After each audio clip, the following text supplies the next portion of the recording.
Welcome to this very special edition of the KAJ Masterclass Live, the show which ensures that you profit from your time spent here with experts, either through their industry insights, information, or simply learning from them. And today we have Sophia Torrini. She is a transformative practitioner with a unique blend of skills, from being a certified clinical EFT practitioner to training in meta consciousness. Her background in public health, epidemiology, and network engineering adds a distinctive insight into her approach. Welcome to the show, Sophia. Thank you very much. It's an honor for me being here. You are welcome to the show, Sophia. You are welcome to India in this online form. And I'm sure not just in India, but a lot of people across the globe will benefit from what we are going to talk right now. We'll talk about self-awareness and self-care. But before that, we'll try and understand more about you, Sophia. So tell us a bit about your own journey, especially, how you battle with chronic disease yourself, and then you found a way out of it with your own efforts. Okay, so I grew up like everybody else, trying to focus on a career and move on with life. Not always being happy, but always thinking if I get one more degree, if I do one more thing, if I get a different job, I would be happy. And along the way, some challenges happened, and I ended up getting sick and being hospitalized for 23 days with no expectation at the time to live. And it was very difficult for me because I was previously well. So whatever happened like overnight. And since my background was in healthcare, I tried all the medical traditional approaches and it wasn't working. So 14 years go by and I'm still ill with no explanation what caused the condition and why did it happen overnight. And I ended up finding various teachings, and the ones that were the most helpful for me, or I was ready to hear, I should say, was the teachings of Dr. Joe Dispenza, basically how the brain and our emotions create the reality that we're in. And I started realizing that if our thoughts can make us sick, our thoughts then can make us well. So I worked on that. But the challenge I encountered was I couldn't sustain positive thoughts because I had a lot of negative emotions, and it was a bottomless pit of negative emotion. So EFT, with those teachings, turned my life around. So I ended up, after 18 months, getting off all my meds and not having this debilitating condition that I had for at least a little over 14 years at the time. And it took me, once I had worked with myself long enough, it took me 3 weeks to say, I'm done with the meds, and to let go of the fear of not taking those meds. And then my life changed, and I decided I no longer can work in healthcare. I wouldn't be serving the people if I believe that's the only model that heals.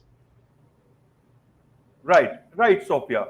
So, in a way, your brain, your own thoughts can create something positive for you, which can, take care of your illnesses, your chronic problems. I want to understand it a bit more, much more in detail. What does it mean? Means you have to think positive. Negative thoughts will be a part of us. How does it work actually? Well, let me address first what disease is. So disease is a lowering of frequency in the body. We are energy beings. We have a body, which is physical, but in reality, we're energy beings. And everything around us is a projection of our thoughts and our emotions. And the body is a projection of the mind. So when there's not proper energy flow in the body, because the body is a battery and around it has an electromagnetic field, the body, the communication within the cells and the various functions in the body are going to deteriorate, which as a result going to cause disease. So let's see now how we can heal. So our thoughts produce chemistry inside the body. So negative thoughts usually activate the sympathetic nervous system. During the activation of the sympathetic nervous system, there's no healing and repair that can take place in the body. Our job here is to release those negative beliefs, low frequency emotions, and have positive thoughts, but feel and be in a positive state. So it's thoughts with emotions together. You have to be from thinking to doing and to being. So you have to be in a state of being positive and believe that you can heal. So by itself, positive thoughts won't cut it. I just wanted to be clear on that because they won't pass your brainstem. You can receive information equal to your current emotional state. So if I am terrified that I'll never get well, because that's what the doctors told me, or this condition or cancer is incurable, no positive affirmation is really going to land by itself. So the fear, the negative thinking, but all the pain and suffering and the emotional challenges need to be cleared. Now the affirmation can work.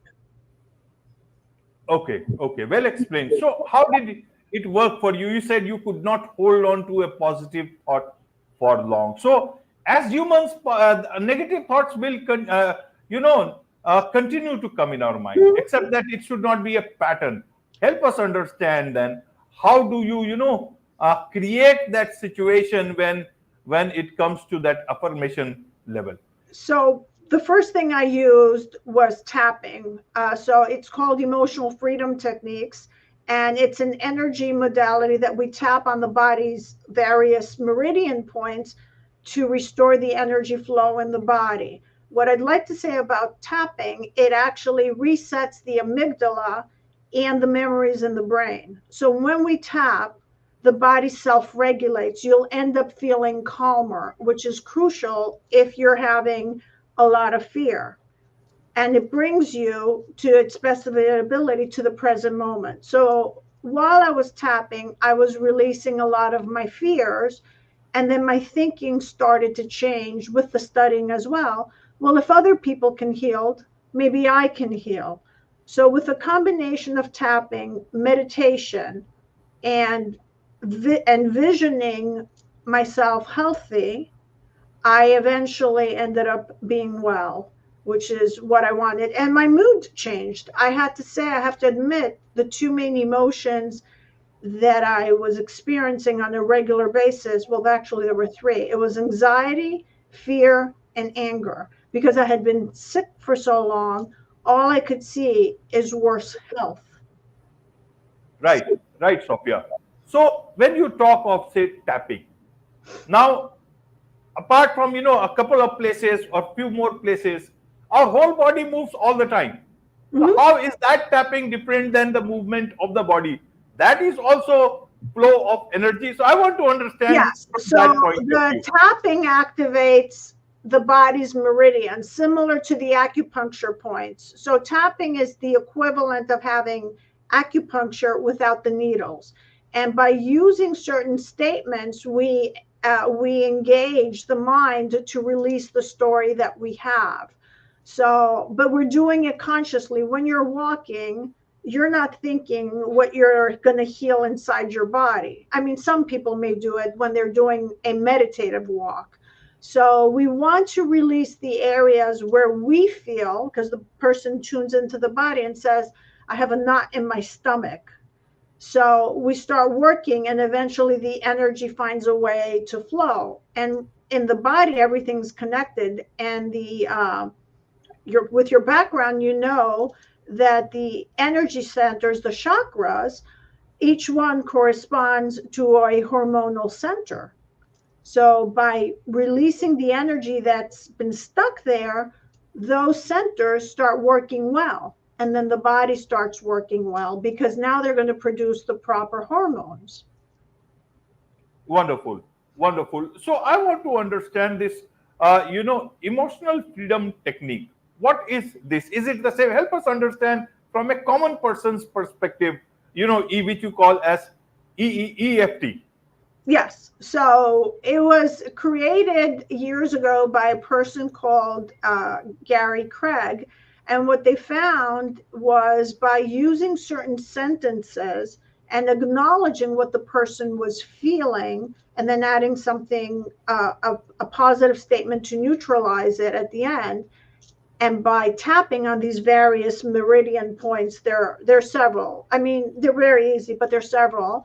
Then the energy started flowing. And what the research indicated, because there's over 300 studies at this point, and an fMRI, which is a functional MRI of the brain, indicates that it resets the amygdala that holds a lot of fear and certain memories in the hippocampus. Because when the person is in a loop, all they think is that negative image. The world is going to end. I'll never heal.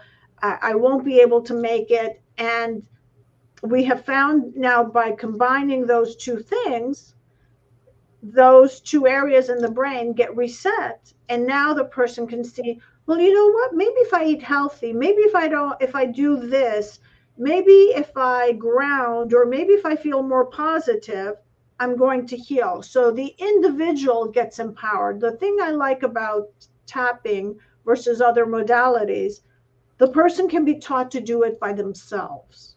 And so they can go back home and do it by themselves. And your topic was self-awareness and self-care. So we want the person to do self-care versus being dependent, whether it's an institution or an individual, because now they're more in control and they'll feel happier about their lives. Right, right. So, Sophia, how does one, calibrate between what is possible through self-care, self-comprehension, and what is the time when needs to, to actually seek medical help? Because that is also a practicality of life. In some cases, we know we have got hurt, so we need to go at that point in time. But then there can be a borderline cases where, you actually need that real, in terms of what people call is the modern medicine. So how do you tell those people how long, till what point they can look at the self-care part of it or self-awareness, and then move on to the medical system? That's a great question, actually, and I'm glad you asked that. So if I were to break my leg, I would definitely go to the hospital. I would tap for the pain, but I would still go to the hospital. Tapping is not going to put my leg back together. I have a gunshot wound, I will go to the hospital. So the hospital is great for certain traumas that need immediate care. Now, if you're being challenged with a chronic condition, and in my case, a chronic incurable condition, and I had exhausted healthcare, literally, I got the best healthcare because I was in the system and it wasn't working.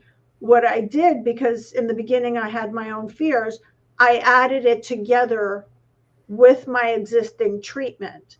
And eventually I weaned off. So my recommendation to someone would be to not, first of all, I'm not a doctor, just to be clear, but from my own personal experience, is they added to their existing treatment protocol.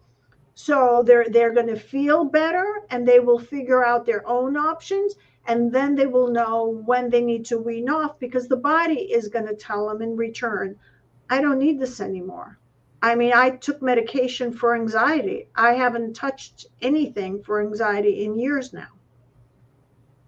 Absolutely. Well explained, Sophia. Now, what was your people's experience, or now also do they ask that you were in public health and now you are talking about a different system of, curing illnesses or looking at, self-care?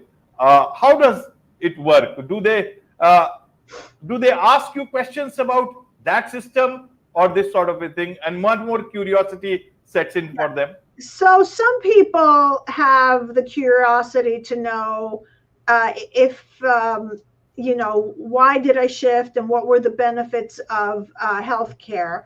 But there are other people who are not very open. What I try to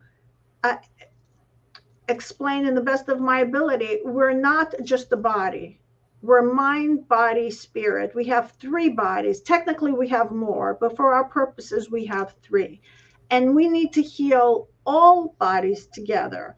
So the person who only knows the medical model, they believe that's the solution. But in reality, once you see how many people have healed, because it's not just EFT, they heal. Some people heal with breath work, some people heal with something else. There's a common denominator in both. They have combined their thoughts, emotions, and the three bodies together, and that's when they heal. Now, something that we do get from meta-consciousness, which you didn't ask, but I'll bring up, is meta-consciousness explains certain conditions. For example, the Chinese and I think the Hindu people knew that each organ holds an emotion. For example, the liver holds anger, the heart holds a heartbreak, the kidneys hold fear, and for example, pneumonia would be the feeling of powerlessness. So getting this information that came from a model called German New Medicine, now it's called meta-consciousness, and EFT, I think the person who has an open mind will inquire and benefit. But I'm not sure I answered your question directly. No, you did. You have, as I said, these are different things that we are talking about. These are difficult things, and the whole idea is to understand. And there is nothing wrong in trying and using the power of our minds, our bodies, because even science knows about illnesses in its way that they discover it. Even the medicines that we have today, we know this is working for one thing. After several years, we come to know it also works for something else. And that's the way. Even in COVID, we tried with other medicines and see if they will be much more helpful in different, because that's the way it works. So you grow, and as we will continue to know ourselves, we might be understanding about our, because in the Indian system also we have grown up with these sort of things, and it is heartening to see that a lot of people are reading more about this, and not just in the Indian system, so many other cultures, they talk about these things, and no harm in looking at those things that are the wisdom that humanity has, and see if it can be used in tandem with whatever modern system of medicines or cure that we have. And why to look at it in isolation? Why not we use it in togetherness? And it is sometimes difficult to see it, especially when you are suffering from something, or it takes a lot of time to understand even yourself in terms of body, mind, and spirit. And that is where the difficult part is to get started. So how do you get people started when they have got several questions, or how does it work when it comes? Well, usually I like to offer individuals a free 20-minute or half-hour consultation, a complimentary consultation. So they'll get some information about what EFT is and the science behind it, tell them what it is, and then find out if they're a good match for it. And assuming the person is a good match and they're open, I'm going to meet them where they are. What I realize, if the person is willing to feel and surrender and just accept where they are, acknowledge, I should say, where they're at, they move in through the process very fast, and their own self-awareness kicks in and hope kicks in. If the person is not open, then, or it'll take much longer. But eventually EFT again will help. It'll just take a longer time. And I think knowledge is the precursor to experience. This is a quote that Dr. Dispenza uses. And the more knowledge the person has, they'll find more solutions for themselves. So knowledge is absolutely essential for them, both for their healing, because research indicates once they know how it works and why it works, it will work better for them. So if I give you a pill and I say, take it, and this is going to heal you, it may not work as well. But if I explain how it's going to work and why it will work, now it's going to work for you. And of course, then we also have the placebo effect that we know from clinical trials. So at least the 30%, if the person is believing in it, automatically they'll get the benefit. Now, if you add knowledge with it, you'll get a higher percentage that they're going to heal. But regardless if they're a believer or not, every client that does EFT always feels better at the end of the session. Absolutely, Sophia. Well explained. The placebo effect is actually very much of a scientific understanding. People understand it. If you believe that it's working, it will work. And it's all about the power of the mind. The whole idea is to understand that power and use it to improve yourself.